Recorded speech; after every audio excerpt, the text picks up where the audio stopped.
Bonjour. En ce moment, on voit Bernard Cazeneuve absolument partout. Il vient même de faire une percée dans le baromètre des personnalités politiques préférées des Français. Personnellement, je m'en félicite parce que je crois en l'homme, que sa ligne politique est la mienne et que j'ai décidé de m'engager à ses côtés. Mais pour autant, je trouve que sa communication n'est pas optimale. Et je suis gentil. Remarque liminaire. Le rôle du communicant en politique est à mon sens assez limité. Parce que la communication politique, c'est avant tout de la politique.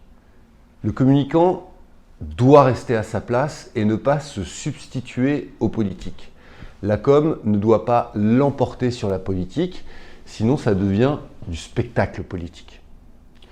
En plus, les politiques, ils écoutent souvent assez peu leurs communicants. Regardez Gaspard Ganzer, l'ancien DIRCOM de François Hollande. Le mec est très bon et très sympa, je le connais.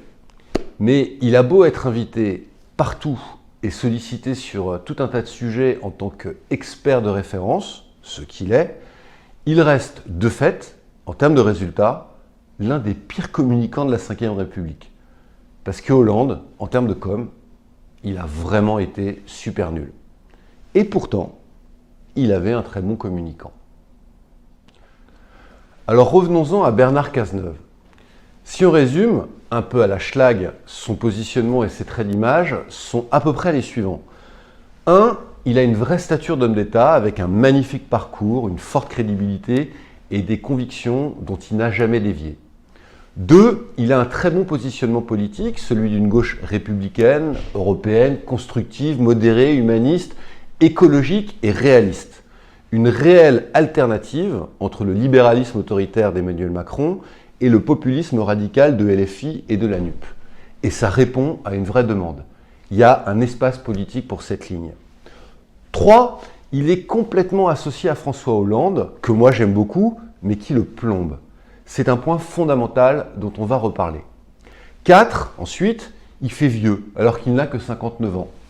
Oui, c'est vrai, il ressemble à un notaire de province et ça fait pas rêver. Et il met des pochettes sur ses costards croisés. Si ça se trouve, il a peut-être même des mocassins à glands. Bref, il a un côté un peu ringard.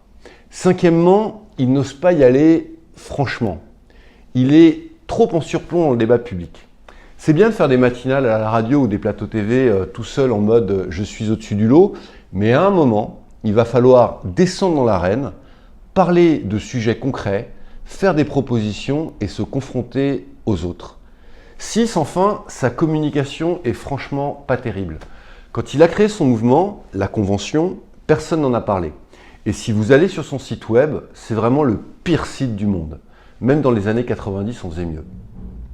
Alors qu'est-ce qu'on fait? À mon sens, Bernard Cazeneuve, il doit relever 4 enjeux. 1, un enjeu doctrinaire et programmatique.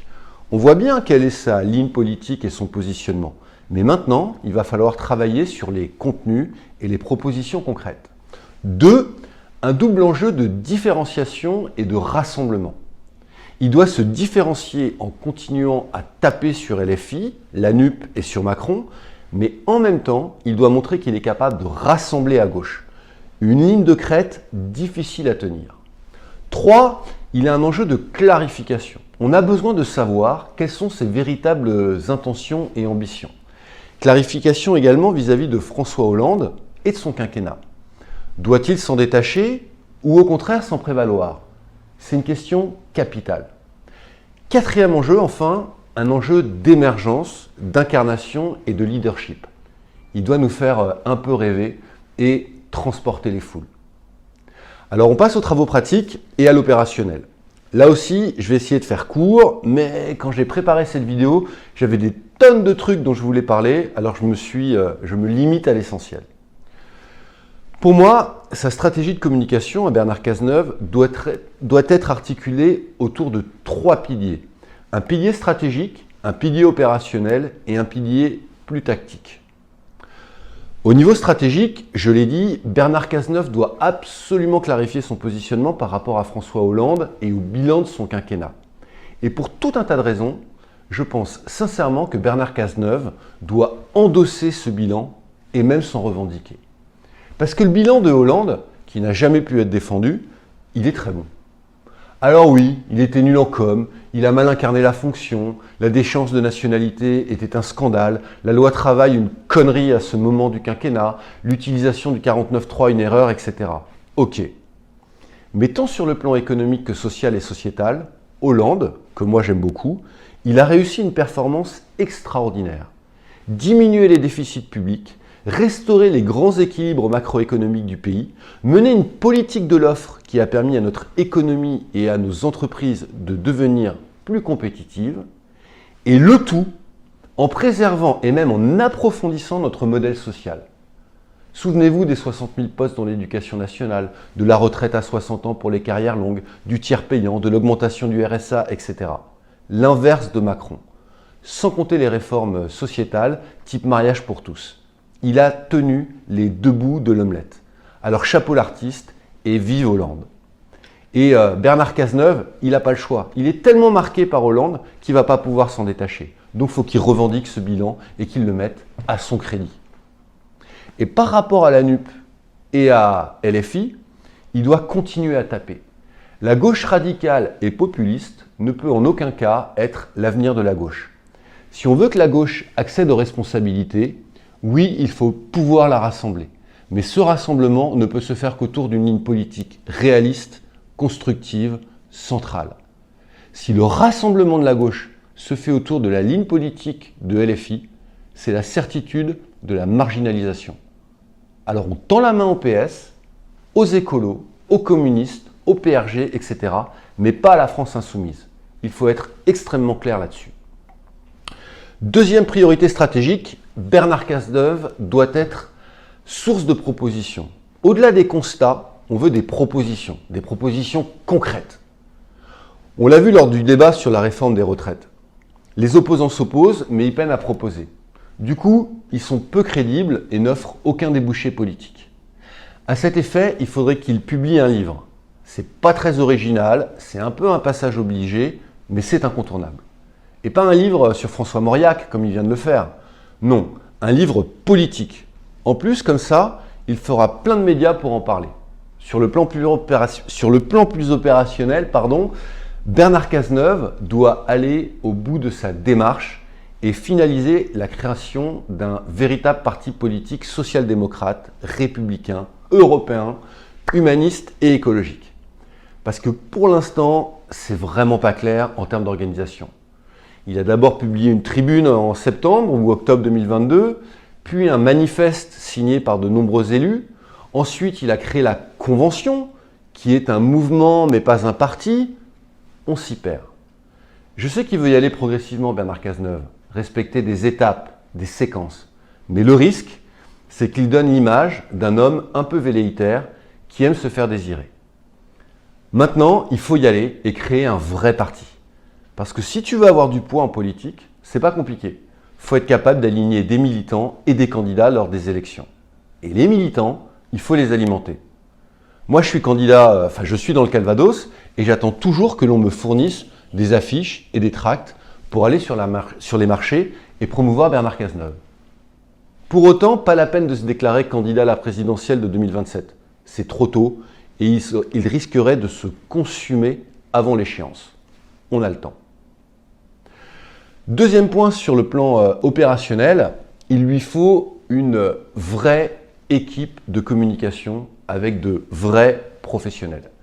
Désolé pour celles et ceux qui s'occupent de sa com actuellement, mais il faut passer au stade supérieur. Son site web est dramatique. On ne peut même pas y contacter ses référents locaux. Il a une page Facebook et un compte Twitter, mais globalement, son écosystème numérique est assez faiblard. Mais surtout, j'espère que Bernard Cazeneuve est prêt à accepter d'être un peu bousculé par ses communicants ou à intégrer ce qu'ils lui disent. Parce qu'un communicant, son rôle, c'est aussi de dire des choses pas agréables à son patron, tout en restant bienveillant et force de proposition, bien évidemment. Au niveau tactique, la première priorité, c'est de rendre hype et trendy le côté old school de Bernard Cazeneuve. Parce qu'on ne va pas le changer, Cazeneuve. On ne va pas le travestir. Il doit rester authentique et fidèle à lui-même. Mais rien n'empêche de rendre ce côté old school, finalement, assez moderne. Et il y a des moyens pour ça.